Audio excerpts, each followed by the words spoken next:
어우, 여기 이상근 많이 뭉치셨네. 아프죠? 야, 이거 중둔근도 그렇고 이상근이 특히 많이 뭉쳐 있어요. 제가 근육을 좀 풀어 드릴게요. 예, 이거 다 단축됐네요.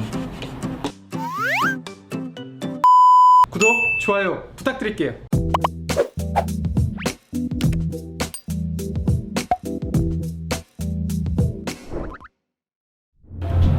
안녕하세요, 페인 여러분. 페인랩입니다.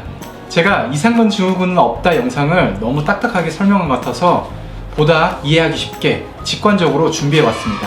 우리는 어떤 반복적인 부하나 충격 및 활동을 통해 손상을 입게 되고 염증들이 분비되게 됩니다. 정상인분들도 일상생활을 하면서 몸에 염증이 생겼다가 주무시거나 쉴 때 염증 회복반들이 나오게 됩니다. 이런 사이클이 반복적으로 일어나면서 정상생활을 유지하는 거죠. 통증을 느끼는 한계점까지 넘지 않는 한은 크게 불편감을 느끼지 않습니다.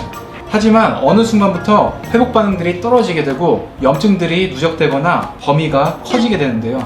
염증 증상이 심해지면 주변 연부 조직이 연쇄적으로 손상되어 조이거나 당기거나 저린 증상이 생길 수 있습니다. 이럴 때 우리는 검색을 해보죠. 엉덩이 통증, 엉덩이 스트레칭. 이럴 때 침추를 받으면 빨리 없어질 수 있지만 치료는 왠지 무섭고 부담도 되다 보니 최후로 미루면서 집에서 해볼 수 있는 모든 것들을 해보게 됩니다.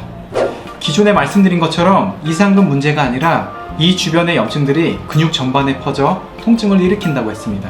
스트레칭이나 테니스공 마사지, 운동, 오래 앉아서 일하거나 운전을 많이 하는 행동 등 점점 주변으로 광범위하게 퍼지게 될 수 있죠. 처음에는 엉덩이 한가운데만 아팠는데 어느 날은 조금 위쪽, 또 어느 날은 앉아있을 때 닿는 좌골 결절 부위가 아프다고 말씀합니다. 이게 염증이 근육 내에서 광범위하게 퍼진 거라고 할 수 있죠.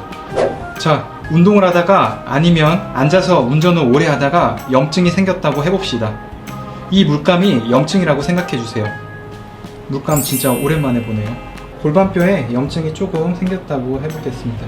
신경 주변에도 조금 이상근에도 염증이 차 있을 수 있지. 중둔근 쪽에도 염증이 좀 있습니다. 똑같이 옆쪽에도 염증을 짜볼게요. 물감을 모두 짰습니다. 하나는 그대로 두고 또 하나는 스트레칭이나 마사지, 폼롤러로 문질러 두듯 눌러보겠습니다. 어우, 여기 이상근 많이 뭉치셨네. 아프죠? 야, 이거 중둔근도 그렇고 이상근이 특히 많이 뭉쳐 있어요.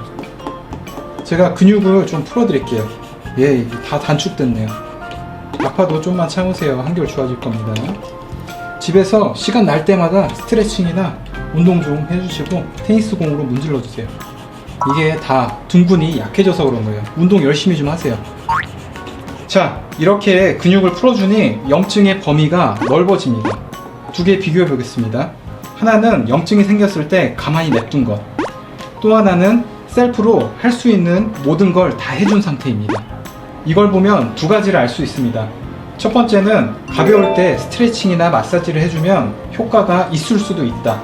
어떤 의미냐면 한 부위에 높은 농도의 염증이 있을 때 이렇게 근육을 풀어주는 개념으로 마사지를 해주면 아팠던 이 부위에 단일 면적당의 염증의 압력이 줄 수 있습니다. 그럼 압력이 줄은 부위는 호전이 되겠죠.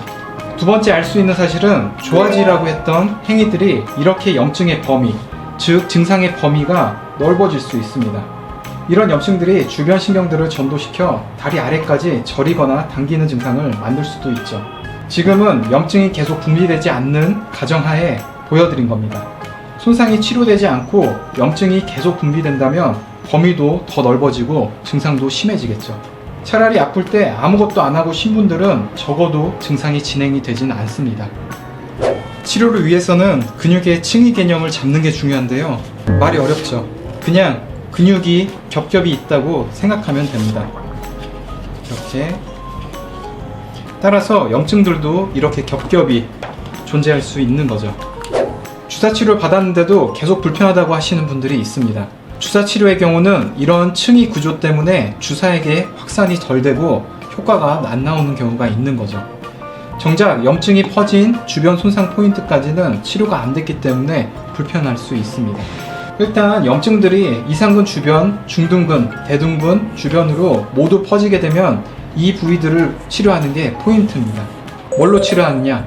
도침, 침치료의 장점은 손상이 있는 모든 부위에 근육층이 전반을 통틀어 부작용 없이 치료할 수 있습니다. 염증 사이토카인 등 화학물질들이 형성한 근육 내의 신경 압박을 도침을 통해서 유착된 부위를 박리하고 염증을 배출시키며 신경 압박 부위를 이완시킬 수 있습니다. 아까도 말씀드렸듯이 염증이 있는 부위를 모두 도침 치료로 해결할 수 있습니다. 환자분의 손상 부위에 따라서 나눠서 치료하느냐, 한 번에 치료하느냐는 달라질 수 있는 거죠. 자, 이제 약침 치료 해보겠습니다. 약침 치료를 하게 되면 약의 소염작용과 볼륨 이펙트, 염증성 물질의 희석 원리를 통해서 통증을 줄일 수 있습니다. 그리고 증상의 범위가 광범위한 경우에는 한약 치료를 통해 광범위한 염증들을 줄여줄 수 있습니다. 평소 엉덩이 통증을 이상근 증후군이라고 생각하고 운동이나 스트레칭, 마사지를 통해서 증상이 많이 악화된 채로 오시는 분들이 많다 보니 이렇게 설명을 드렸습니다. 이 영상이 도움이 되셨다면 좋아요, 구독 부탁드립니다. 감사합니다.